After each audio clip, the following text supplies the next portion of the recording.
I don't know if anybody's on, but I wanted to go live tonight and share with you my excitement about being a Mary Kay brand ambassador. Why I'm passionate about it, why I believe in it so much. And I don't really know exactly how I'm going to say this, but I'm going to go for it. And I hope that my story will inspire you to learn more about the Mary Kay Foundation and all that it does. So this coming up in October, I'm about to share with you my fundraising page, because I'm going to be running in the MK5K, and October is a very important month for Mary Kay Foundation because it is Breast Cancer Awareness Month, as well as Domestic Violence Awareness Month. And so I am wearing my, I don't know if I can't really see because there's a little pop-up came up. Okay, but I'm wearing my Mary Kay National Area pin. And I don't know if you can see this. It might be backwards because it's on video, but it says, "Here's a hug from Mary Kay. We hope you wear it close to your heart." And I do wear it close to my heart because oftentimes I do feel like I would need a hug from Mary Kay. I really love her so much and all that she's done for me and my family. Because I'm about to tell you guys a story that I have honestly never really told anybody before. But I want to share with you guys because I've recently went through a transformation in my life, and I want to help others heal and recover like I have recently. And so that is why I am going to share with you my own experience, my own personal experience, is why I'm so passionate about being a Mary Kay brand ambassador. I'll start off briefly in my childhood, but this story isn't about my childhood, but I'll share a picture of you. I thought I was 5 at this point, but I was really 4.5. But the meaning behind the picture is still the same. This was when I was innocent and joyful. And then shortly thereafter, things changed for me. And I became more withdrawn. I started to turn to food, pretty much a coping mechanism that little kids could find. And then I started to, get awkward and kind of lose my smile and be kind of inward. And so I was pretty awkward. I had my Dorothy Hamill haircut, which turned to short, and then I started to wear glasses, which added to my awkwardness. And I was made fun of a lot, teased. And I want to share a picture with you now because I'm being brave here. See this picture? Can you see? It's hard to focus. But you see this little picture of me? I wish it could focus. Maybe it can focus closer.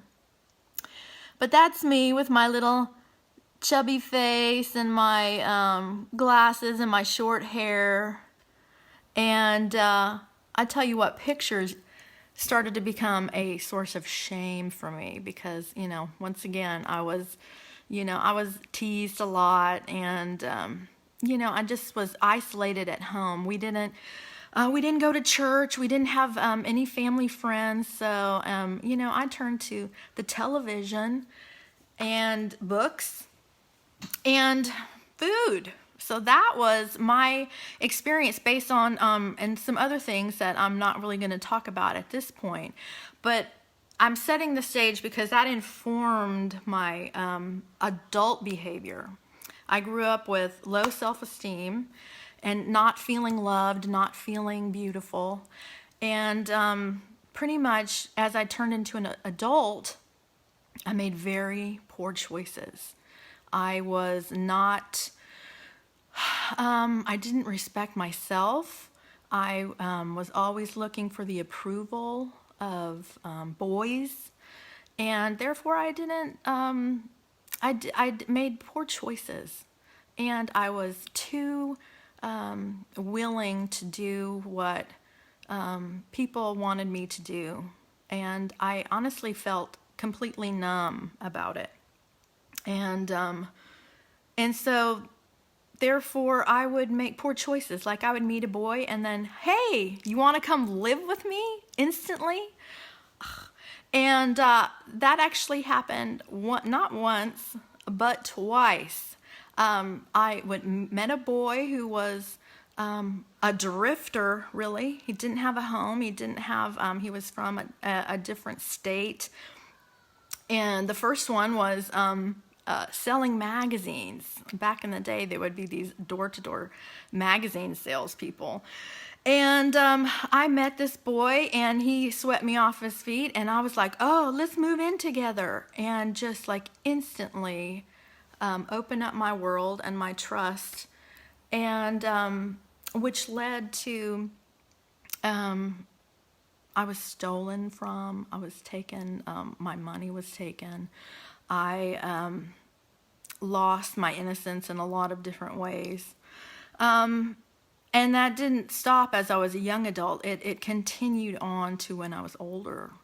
And so the one major instance that I want to talk about that really connects me to the Mary Kay Foundation is when I was a young woman living in Austin, late 20s, mid to late 20s, I would say. And I met a boy who swept me off my feet. He was funny, he was a musician, he was a cook, but he also had a drug and alcohol problem. And that was my MO. I found them and I wanted to fix them because I needed fixing, but I didn't know that at the time. But anyway, so there I was, and I invited him to live with me instantly. No trust had been built, nothing happened. I was just so desperate to be loved that I said, hey, come in, live with me. I'll take care of you. Sure enough, he quit his job, and his alcohol and drug problem started to increase. And then one day he took my car, drove to the local convenience store, and he proceeded to crash into somebody and run away. And I had to go out into the street, and I saw my car crash. Another car was crashed into, people crying. And my self-esteem was so low, I lied for him. I protected him, and took the blame and took the financial expense of having my car crashed, and all the things that go with that.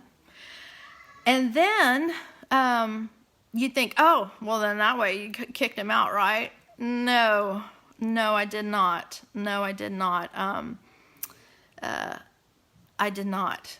The next thing that happened, which is, the date is clear in my mind because it was 12/21/2001, and he had gotten into a drunk and drug rage, and like I said, he was a cook, so he had, food stuff around, and he started flailing things. I don't even remember why he was so angry.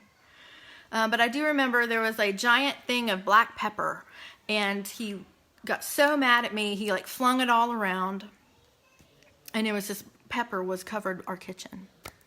And then he cornered me against the refrigerator, and he had, this is the actual knife. This was the actual knife that he had.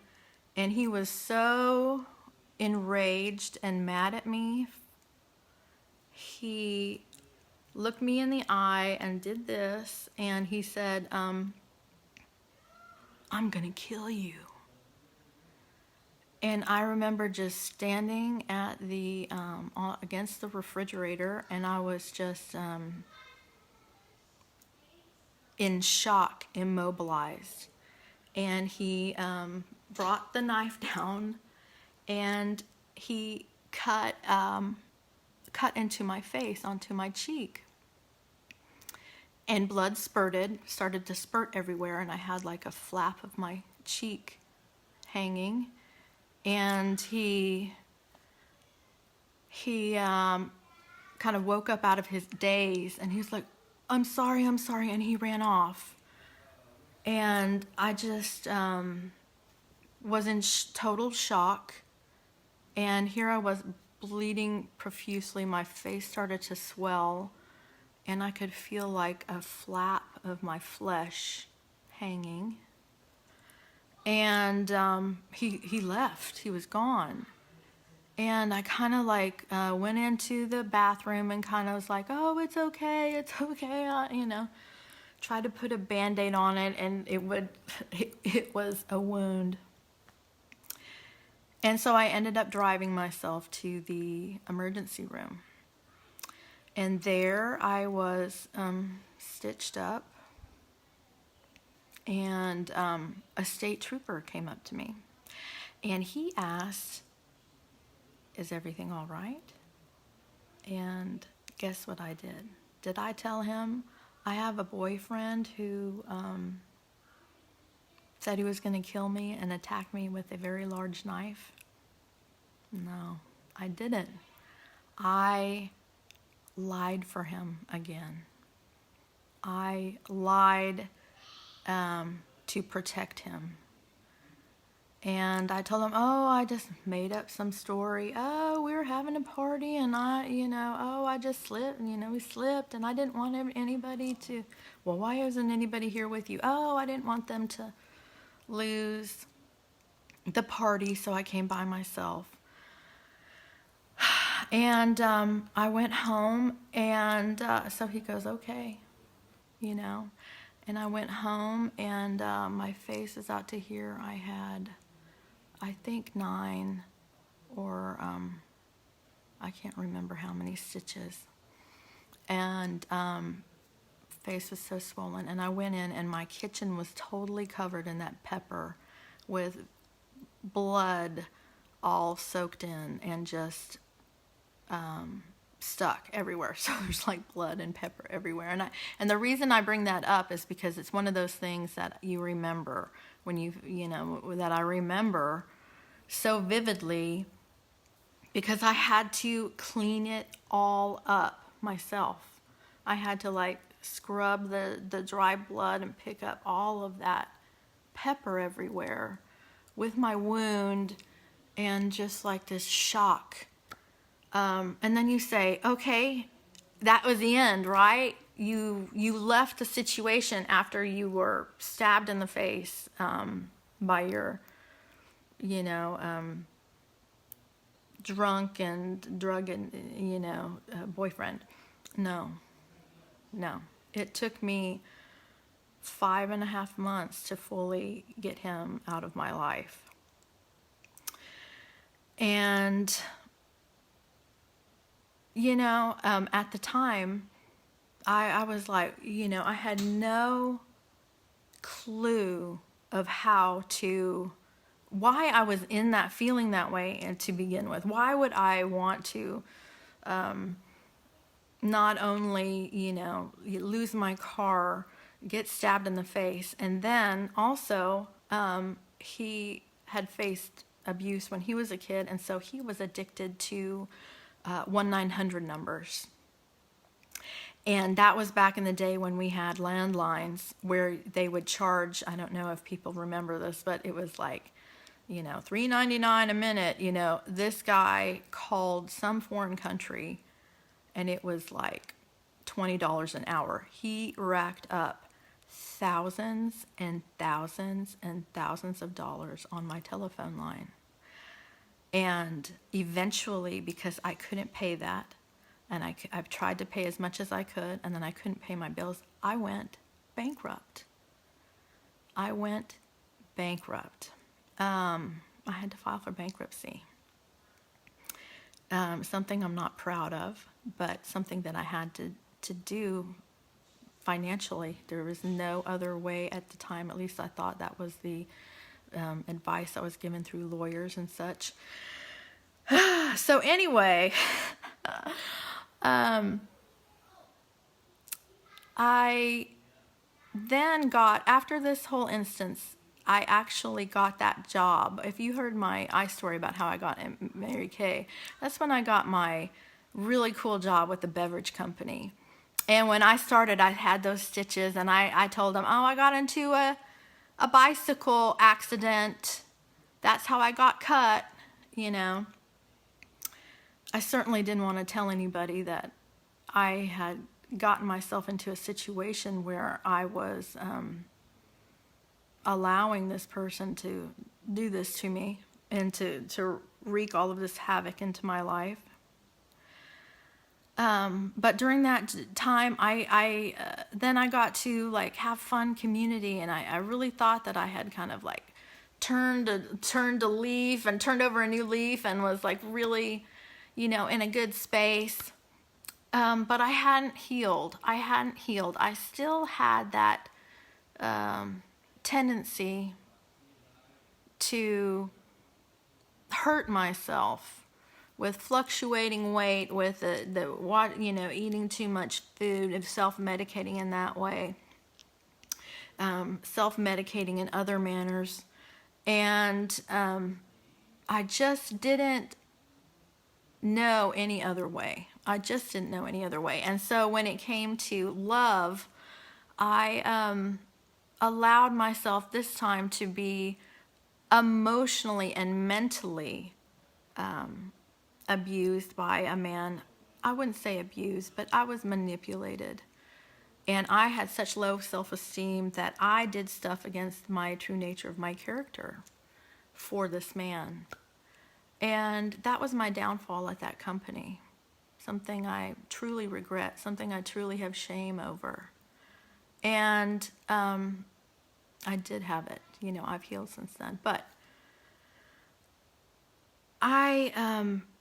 it was that time after I lost that job, lost everything, you know what I'm saying? It's this pattern of trying to get out of the pit and then, being dragged back down, following the same patterns, getting into those abusive situations that not only were from other people, but from myself, abuse to myself. And that was when I started, I had gotten out and I was looking for a job, and I had started to date my now husband. And I was in Houston. He was from Houston, and we were at the Yankees-Astros game. It was a big deal because I think they hadn't really got to play each other at that point. And so it was a big deal. And there we are. And Joel Osteen was there. And he was behind the home plate. And they showed him on the big screen. And I was like, oh my gosh, that's Joel Osteen. Because I had heard about him because he had been in the news lately. And that kind of like piqued my attention. And so therefore I was at my husband's apartment, his duplex or something, and then I was watching TV, and then Joel Osteen came on the TV, and I started watching, and sure enough, I started to be like, wow, about hearing about Jesus and the Bible, and he made it to where it was like applied to life, or something I could like understand. I was like understanding what he was saying, so I started to be interested. I started to be intrigued because my father was a reverend. He was a minister, but something happened when I was young that he left the ministry, so I was not raised in church. So I always had a longing for knowledge, a longing. I turned to other things because I had kind of an anxiety of needing to know the future. So I turned to like, like astrology and stuff like that to try to figure out the future, what's going to happen, to help my anxiety. But here I was hearing about God and Jesus and the Bible from Joel. Love Joel. And I started to hear different things, kind of like understand a little bit more. And then shortly thereafter, I started to have this incredible spiritual awakening where I started to see things all the time, and it was just like really awakening my mind to God and to Jesus. I kept seeing, I tell you the truth, all the things that Jesus said. And so I started to go to church. I not only watched Lakewood on television, but I also went to a local church and started to learn about it. And that's when I started to have peace and I started to heal. And then I got married, and then I had my kids, and I was being so good at being in and that was actually the time when I found Mary Kay. That is where I heard about Mary Kay, 2009. I was looking and searching, and I heard about the Mary Kay Foundation and how it helped with domestic violence. Because, as I said, that's the main instance that was really terrifying and I could have lost my life. I could have lost my life because he was high on drugs, he was drunk, he was out of his mind, and he stabbed me in the face with this giant knife. And I had such low self-esteem that I didn't know what to do. I didn't know how to stop being the way that I was. I was always, like I said, cleaning up that pepper with my blood in it. I was always trying to clean up the mess myself. That's what I had known. Just don't tell anybody. Don't say anything. Lie to people to protect other people. Lie to myself.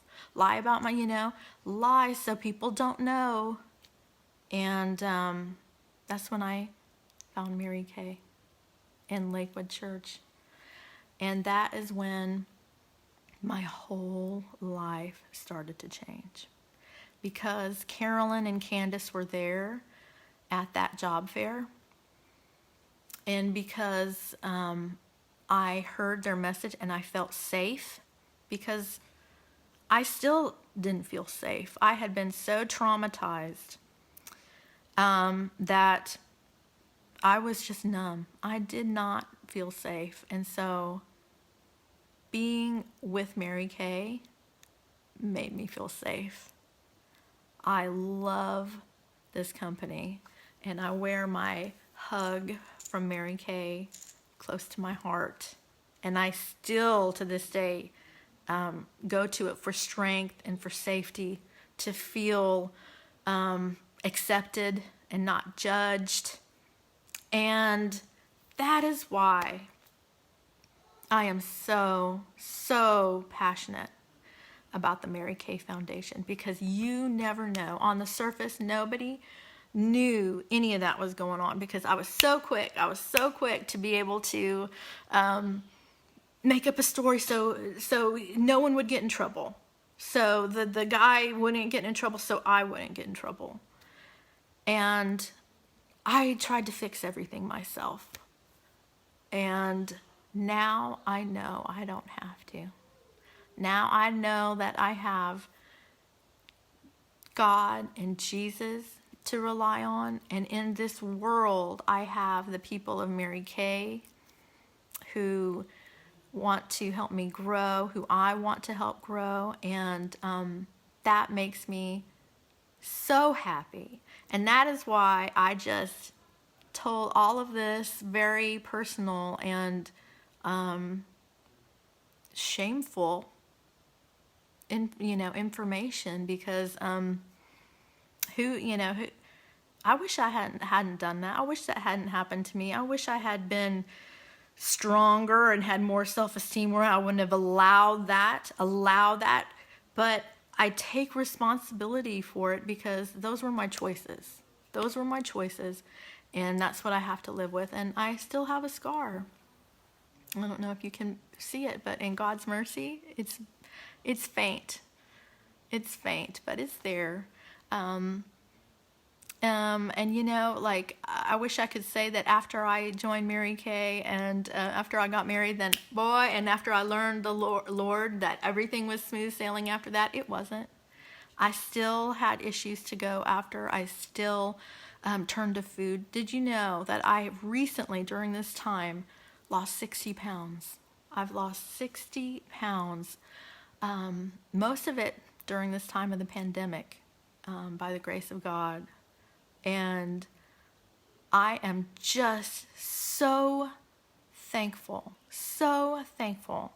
to now live a daily walk with the Lord. I am so thankful to have Mary Kay as my family that I am so excited to share about the opportunity, because I don't know who needs it. I don't know who's hiding their scars, who's hiding their shame. And I wanted to tell it out loud. I didn't want it to be shut up in me anymore. I